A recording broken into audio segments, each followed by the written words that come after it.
I like to think of myself as a generally happy guy. I smile quite a lot, but I do get sad every now and again. Just last night, actually, my wife was cooking mushrooms. Yeah. And just the smell makes me not very happy, alright? And I had to come up to my room, get away from the smell, pick up my guitar, and play through that sadness. That happens, you know? So we need that. We need our time to express ourselves. Now, that can be difficult if all you know is what I like to call the copying phase. Alright, where all you can do is copy stuff from memory, right? Songs, scales, whatever it is you've learned. You haven't actually got into the guitar player phase yet, where you're able to express yourself on the guitar. And this is something I talk about with my students all the time. It's a completely different feeling when you can pick up this baby and you can just channel your emotions through it and play something original. And that's exactly what I'm going to show you today. I'm going to show you something that will allow you to channel your sadness in particular and play up and down the fretboard and get that sadness out so you can get back down and take whatever is in the kitchen head on. Alright guys, take it easy and enjoy the lesson. Alright guys, I hope you're ready to cry. I hope you're ready to get really sad and make other people cry, because that's what this lesson is all about. The longer this lesson goes on, the sadder it's going to get, so make sure you stick around to the end. Seriously though, I'm going to show you some really juicy stuff that you can play up and down the fretboard that just really pulls those heartstrings. Alright, so we're going to start with the open chords, right? The progression we're going to use, and then I'm going to show you how you move up and down the fretboard using partial chords, which is what gets us that sound. So we're going to have a G, we're going to play in the key of G, and then we're going to do sad chord number 1, right? This is the sad effect.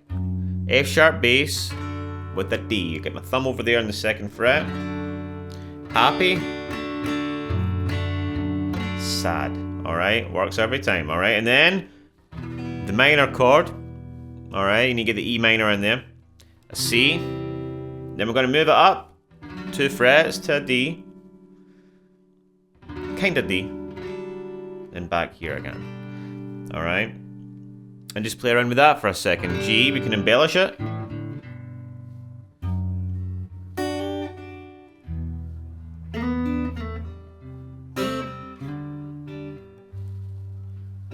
Alright. Okay. Now, we're going to do something. It's basically a partial chord. We take 2 notes out of each of those chords, right? In this case, we're going to mostly take the root and the 3rd. So a G and a B, right? We'd have a G. And the formula for that is you find the root, right, on the A string. I'm going to show you how to do this in the E string as well, right? And then we have the 3rd here, which is on the B string, 2 frets up. Look at this.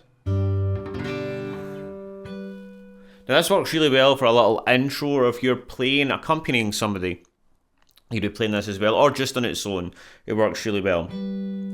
Okay, now to go from a G to this note here, or this chord here, we have an F sharp, and then we have a D, right?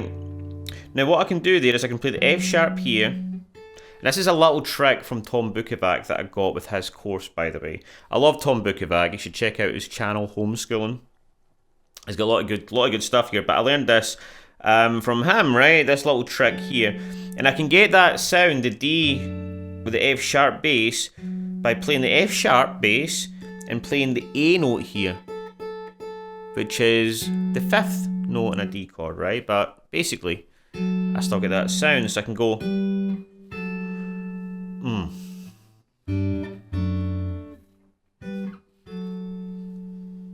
Alright, and watch what happens when I play the rest of those chords.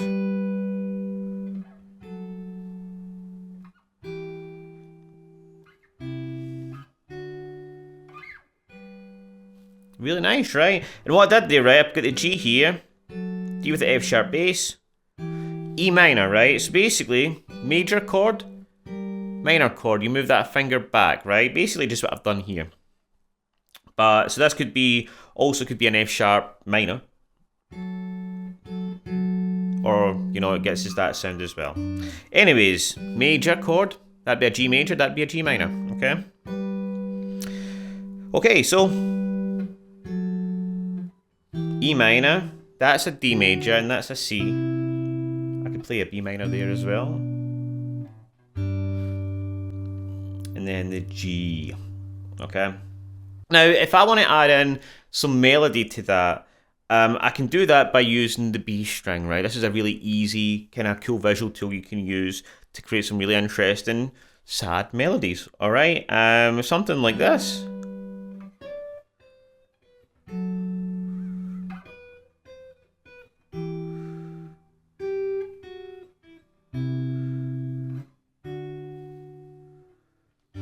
All right, now all I'm doing there is I'm using the G major scale on the B string.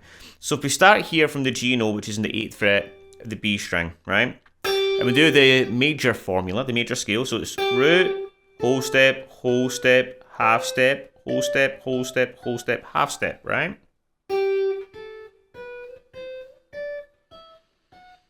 I'm going to get all the notes that I can work with. We can go backwards, right? Half step, whole step, whole step, whole step.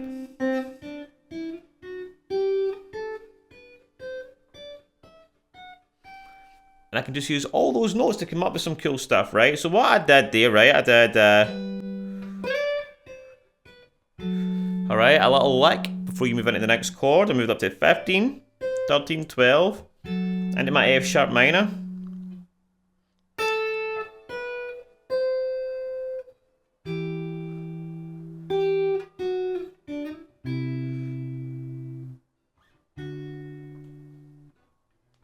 World's your oyster, really, when it comes to that. Okay, now, the next part I want to show you is if we do this with the low E string.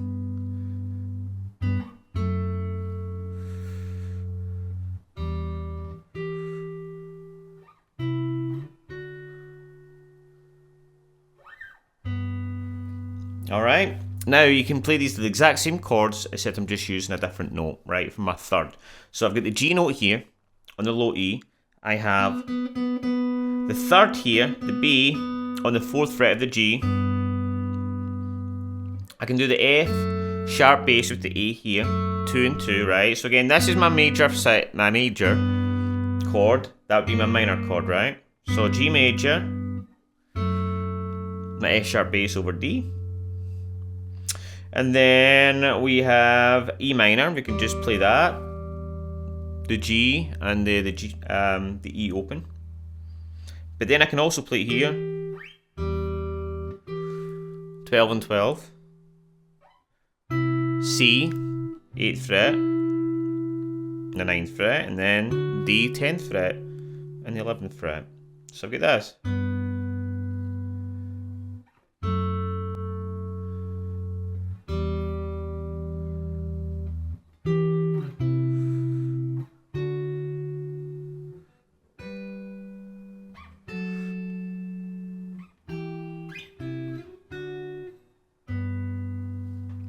Alright, now I can also find the melody here on the G string, right? Root, whole step, half step. Alright, same stuff, right? I could do.